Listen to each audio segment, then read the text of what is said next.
Have joined the Ball State Police Force. Tonight on NewsLink Indiana, we'll introduce to you the newest officers. And if you've forgotten about Valentine's Day, we have where you can get your last-minute gifts right here in Muncie. And warmer temperatures working their way back into the forecast. Details tonight. From Ball State Unified Media, this is NewsLink Indiana. Good evening, everybody. Thank you for being with us. I'm Alex Kilmer. And I'm Sarah Lehman. Welcome to NewsLink Indiana. As the state government continues to discuss Ball State running Muncie Community Schools, the Muncie community still wants answers. State Representatives Sue Arrington and Melanie Wright, along with State Senator Tim Lillane, were in Muncie over the weekend giving legislative update to the Delaware County League of Women Voters. All three discussed possible takeover of Muncie Community Schools, citing concerns over the lack of transparency in the move, as well as losing the publicly elected school board.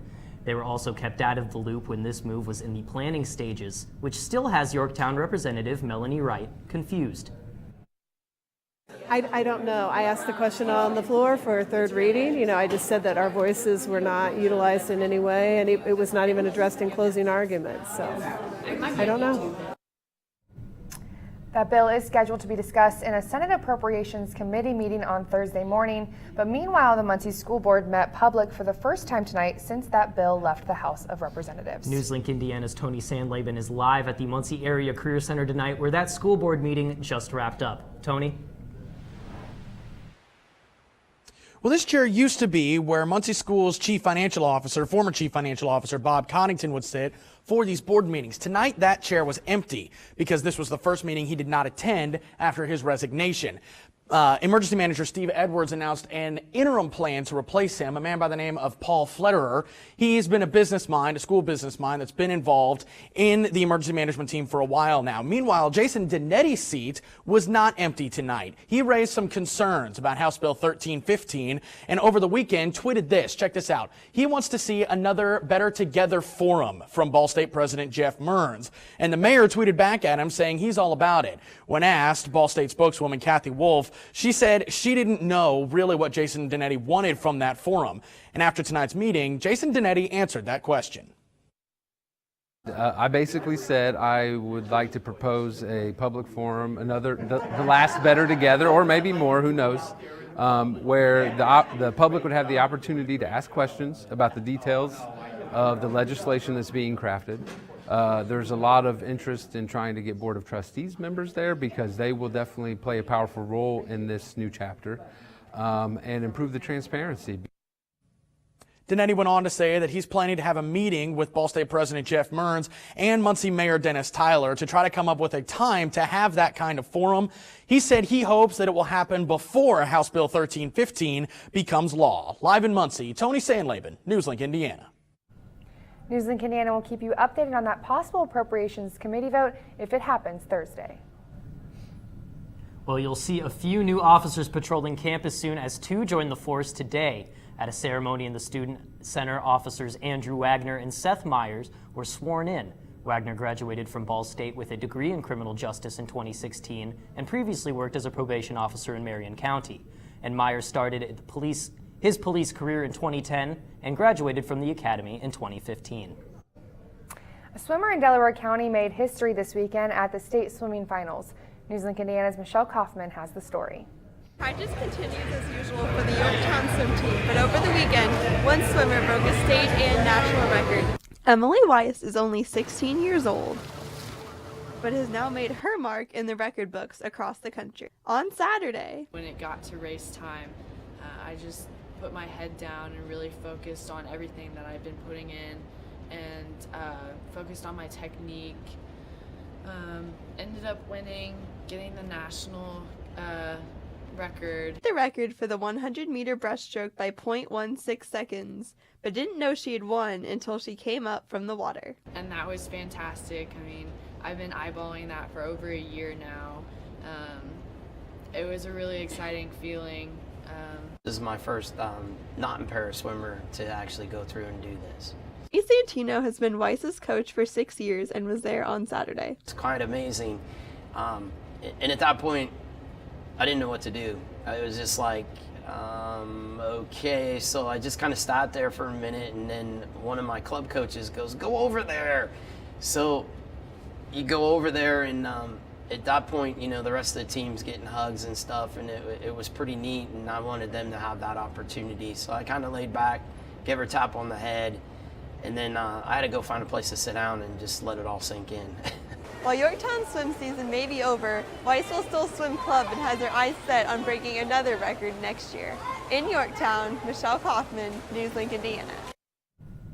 Now, Alex, those kids are really lucky to have that pool inside because it's pretty chilly outside. It absolutely hasn't been beach weather lately, but maybe those warm days are a little sooner than we expect them to be. Ballant, what do you have for us in the weather? Well, hey, good evening, Sarah and Alex. And yeah, it's definitely feeling chilly, but believe it or not, we're actually above average for this time of year. Average for this time of year is 37 degrees. Today, we did reach a high of 44 degrees here in Muncie. Nowhere near that high of 66 degrees, though, set back in 1986. Now, within the past 24 hours, we've seen temperatures continue to increase. So we're already 15 degrees warmer than this time yesterday here in Muncie, 14 degrees warmer in Lafayette. And note all these areas of scarlet further out to the west. That's indicating warmer temperatures that are going to work their way further east through the next 2 days. So take a look here at the winds too. These southwest winds are helping drive those warmer temperatures with that southerly flow, allowing warmer air in from the tropics. So currently 38 here in Muncie and 40 degrees in Indianapolis.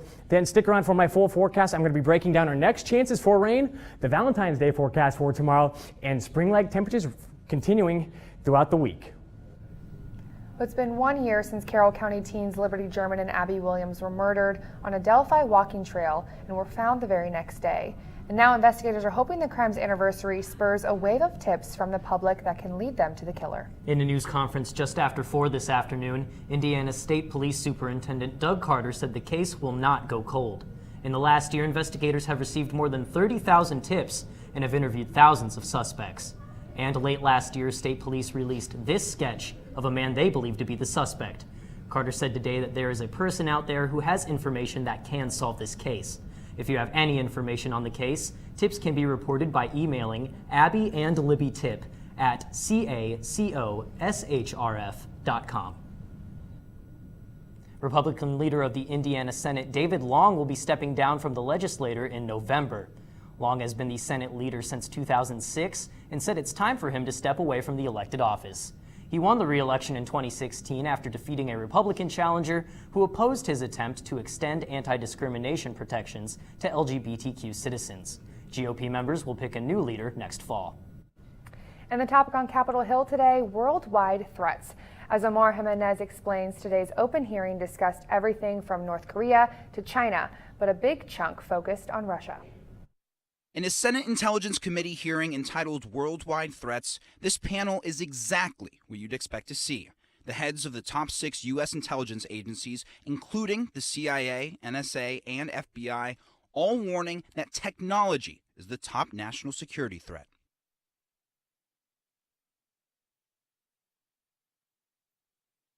And Russian interference in the electoral process remains a significant concern.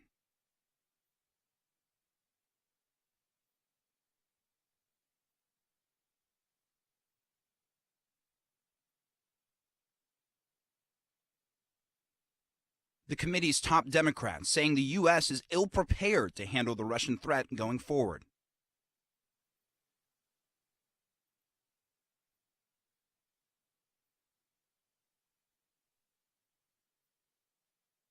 And on the threat of global conflict, Director of National Intelligence Dan Coates issuing a grave warning. Then there's the threat from North Korea.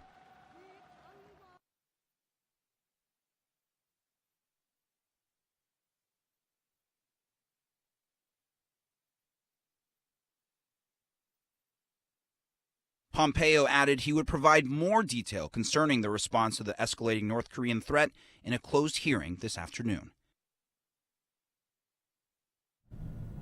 All right, well, time is running out to get that special someone a Valentine's Day gift, but you have a few options. We'll show you some local places where you can head for those last-minute gifts. Stay with us.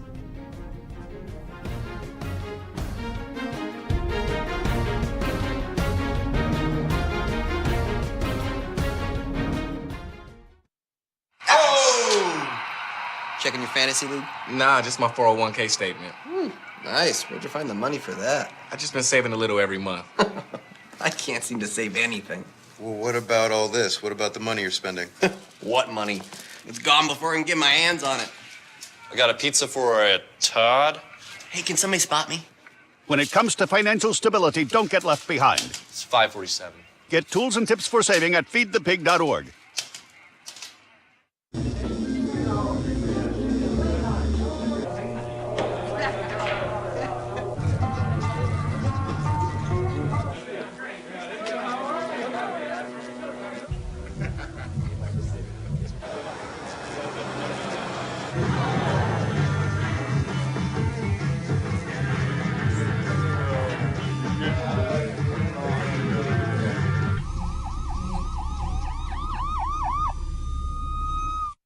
So I've come up with a family emergency plan. Great.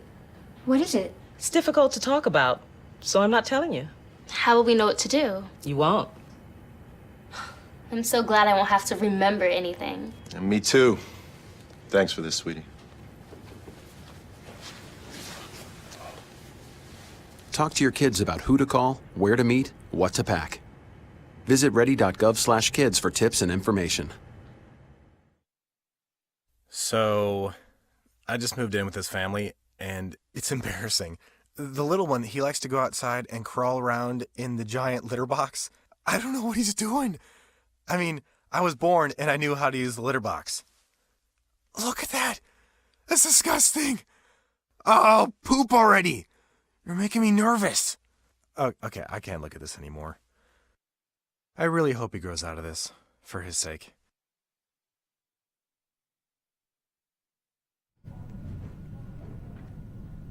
Welcome back to NewsLink Indiana. Well, if you still have some shopping to do for that special someone, there's plenty of stores that have you covered. That's right, Alex. NewsLink Indiana, Mary Eber, shows us how one local chocolate shop has some sweet treats for you.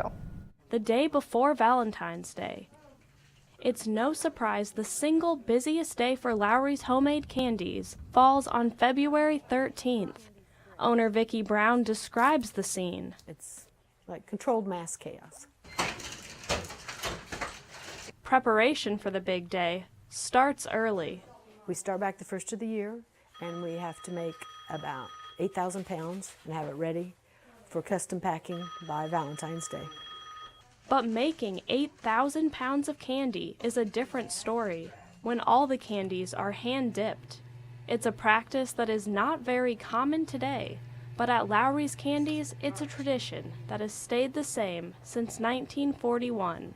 While many traditions have stayed the same, over the years, Brown has noticed a change in Valentine's Day customers. It's a lot more female customers, and they are pickier. Men will come in and say, "Give me a box," and women, they want to pick and choose. Although in the last couple years, we've noticed men come in with their cell phone, and they'll say, "This is what she said she wanted. This is what I want." I like 3 of the peanut butter cups. Cindy Betts was shopping for a friend at work for Valentine's Day over the weekend. Even with all the candy that big box stores offer, she chose to get her chocolates from Lowry's. They really are the best. I mean, you know, it's just really good quality. They're always friendly and helpful, you know. And you can't beat the smell when you walk in the door. For last-minute gifts, Lowry's Candies is open on Valentine's Day until 6:30 p.m. In Muncie, Mary Eber, NewsLink, Indiana. You can visit Lowry's website at lowryscandies.com or place an order, or you can visit them on West Kilgore Avenue in Yorktown. Now, if candy doesn't seem like the right gift for your Valentine, a campus organization has a different option. NewsLink Indiana's Zoe Dwiggins has the story. Harvesting Hope is celebrating Valentine's Day by selling Valentines in the lobby of the David Letterman Communication and Media Building to raise money for Second Harvest Food Bank. The group is an immersive learning program led by Ball State journalism instructor Kate Elliott. This program was created in the fall of 2017 in order to give back to the community. Recognizing that just because you are not hungry or you don't live next to someone who is hungry or that's not in your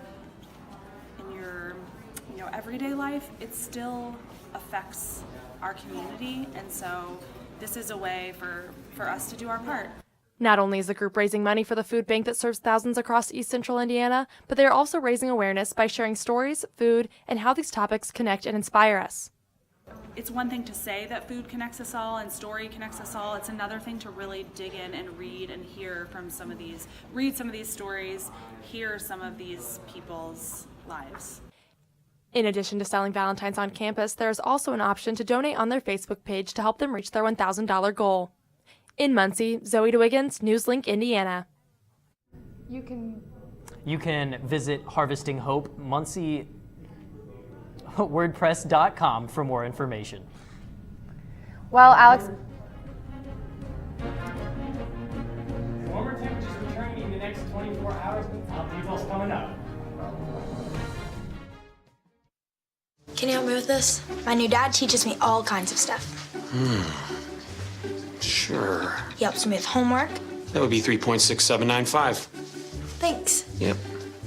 He helps me with my decision making. I wouldn't use this one. Ever. And he's even teaching me how to drive. And that's why cars have bumpers. I'm learning so much. You don't have to be perfect to be a perfect parent. Thousands of kids in foster care will take you just as you are.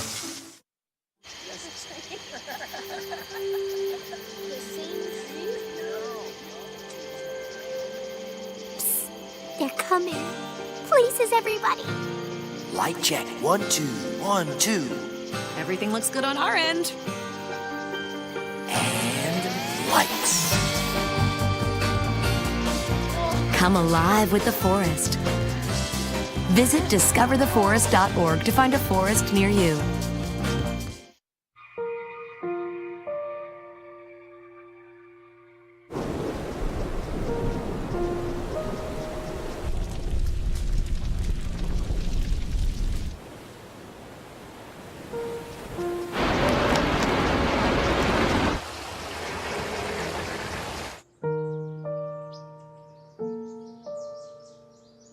Don't wait. Communicate. Make your emergency plan today.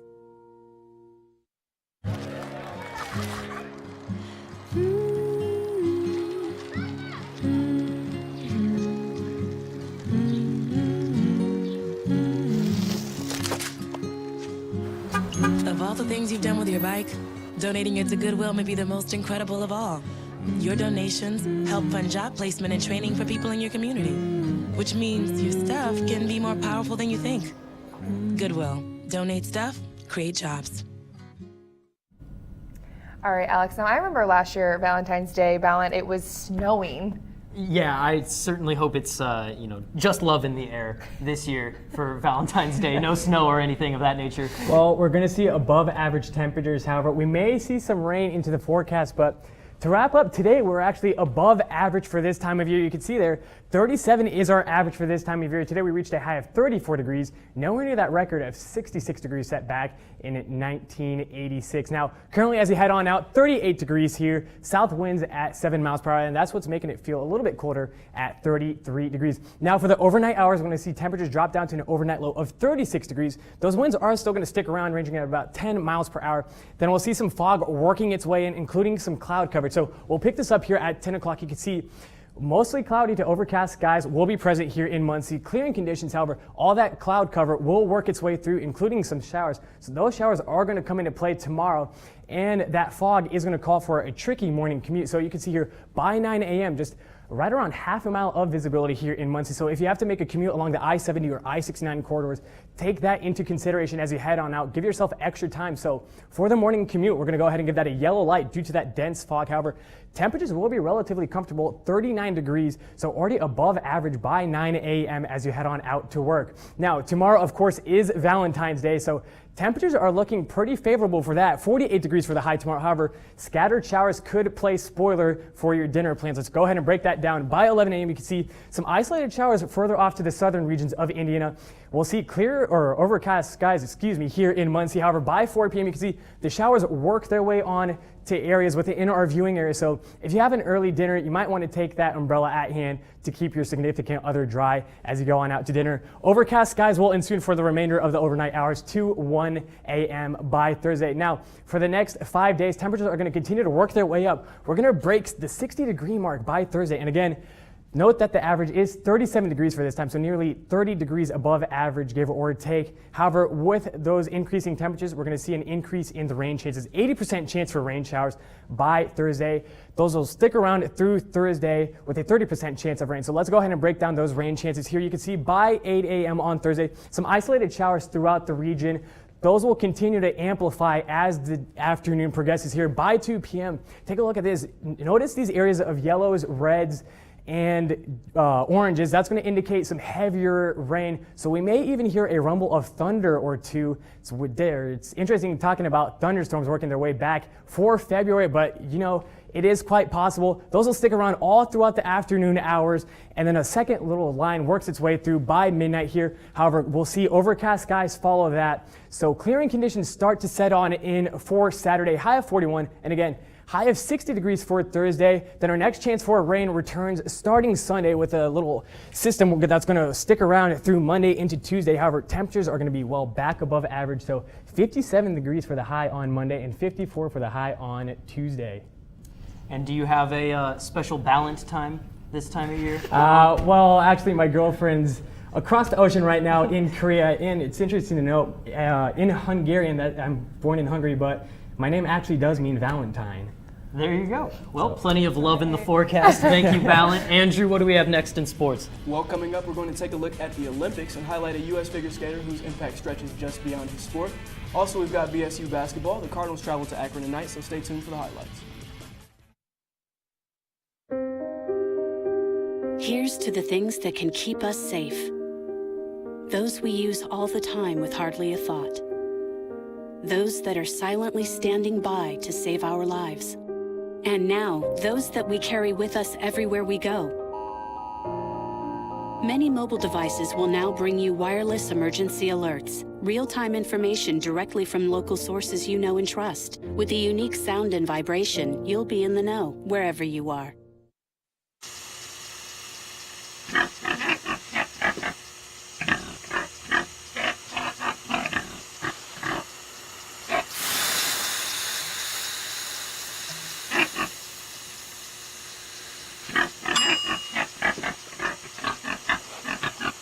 Cook foods to the right temperature using a food thermometer. 3,000 Americans will die from food poisoning this year. Keep your family safer. Check your steps at foodsafety.gov.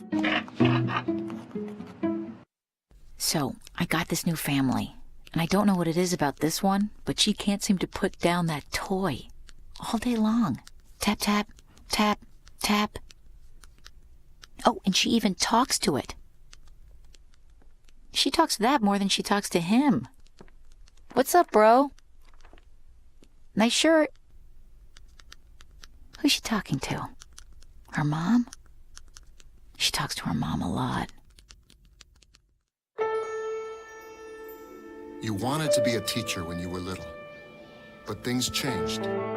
Teaching didn't seem that cool anymore, so you decided to become something else. But what would your 12-year-old self say? Amazing things are happening in teaching, so it's time to put it back on your list. Don't try to convince yourself otherwise. You had it right the first time.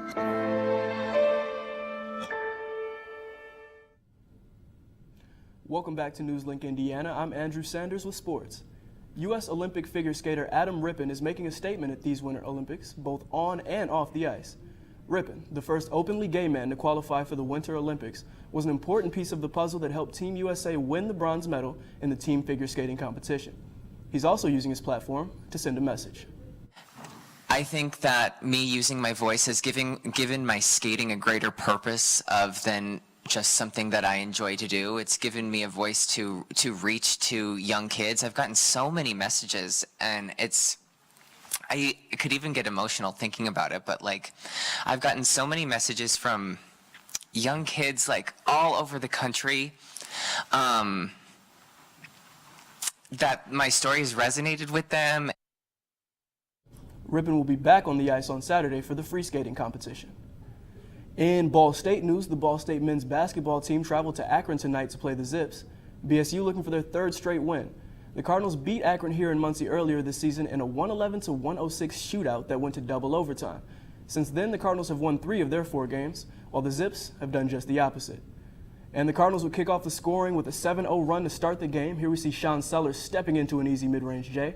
Later, guard Ish El-Amin attacking with some pace as he pulls up for a jumper of his own. But the Zips are a scrappy squad in their own right. Here's Ball State falling asleep on D, leading to an easy slam by Eric Parrish. But back comes El-Amin, this time fighting through some contact to get his shot off, and it is good. Now here you can see Ball State at the half was out shooting and out rebounding the Zips. The Cardinals would go on to ride that first half performance and momentum to an 88-79 win. And lastly, you guys, sophomore Kennedy Wynn of the Ball State softball team was recognized today as the MAC West Player of the Week. She hit 3 home runs over 5 games this past weekend as Ball State starts their season 3-2. Wow, that's very impressive. Thanks, Andrew. Of course. All right, coming up next, we're going to take a look at what's trending.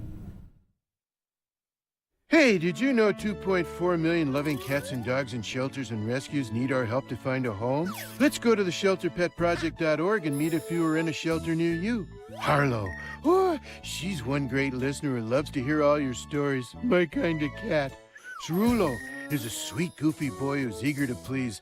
Sounds just like another dog I know. So go to theshelterpetproject.org, search your local shelters and rescues, and go for a cuddle with your next best friend. Adopt. Sure, I look cute now, but when my owner lost his job, it was rough. I was living on the street, and one night, me and this Cocker Spaniel got into it so bad, I wound up looking like an ice cream cone.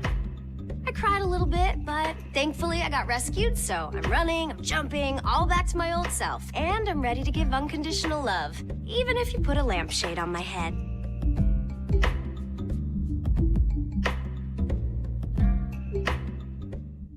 There's one thing you can never have sex without. It's not something you buy. Or something you take. In fact, there's only one way to get it.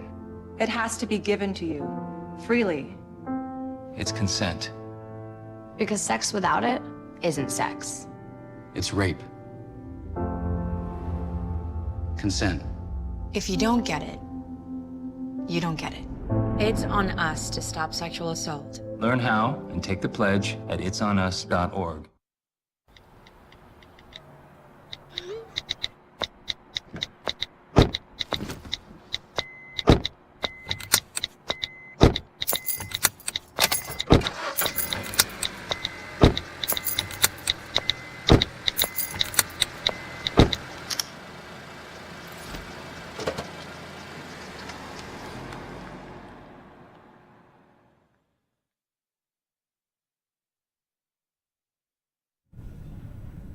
All right, welcome back. We have Katie here with Trending. Katie, what do you have for us? Yes, well, we all know that tomorrow is a day for the couples of the world to show their love for one another. Well, we all may know this as Valentine's Day. However, thanks to Parks and Rec, today we have a day specifically for the ladies, which is also known as Galentine's Day. Many women have taken to social media with the hashtag Galentine's Day to show their love and support for the holiday. On Twitter, you can find many posts encouraging women to spend the day with their girl squad. Also, the women of the U.S. Senate show their support by posting a tweet all prepped and ready in red. I love it. I know, I love it. I love the whole concept of Galentine's Day. I think it's fun, and you know what? I might go home and just like hang out with my roommate a little bit and celebrate. I love it. Galentine's Day is for the gals. It is, exactly. Yes. And also, for those of you who are finding it hard to adjust to the new Snapchat update, you are not the only ones. Snapchat CEO Evan Spiegel said the goal of this update was to make the popular app much more user-friendly and attract new users. An online petitioning site, change.org, has asked the company to reverse the update that was released early last week. The petition has obtained nearly 900,000 signatures. In response to the backlash, a Snap spokesperson told CNN the update, as big as this one, can take a little getting used to, but we hope the community will enjoy it once it settles in. So I don't know if you guys use Snapchat or not, but it was definitely a big change for us. So absolutely, seeing that on social media, a lot of Snapchat fans hoping it gets back to normal. Yes, I do too. So we'll see how it all turns out. Absolutely. Ballant, how about a last look at weather? Well, temperatures are going to reach 48 degrees tomorrow on Valentine's Day. Some rain may play spoiler in the evening hours. Bigger chance for rain on Thursday carrying into Friday. However, take a look at that high of 60 degrees for Thursday before temperatures drop down to 39 on Friday. Thank you very much, Ballant. That is all for us tonight. Be sure to watch NewsLink Indiana tomorrow at noon, or excuse me, at noon for the very latest on Facebook Live. And be sure to like us on Facebook and follow us on Twitter. Have a great night. You've been watching NewsLink Indiana in high definition.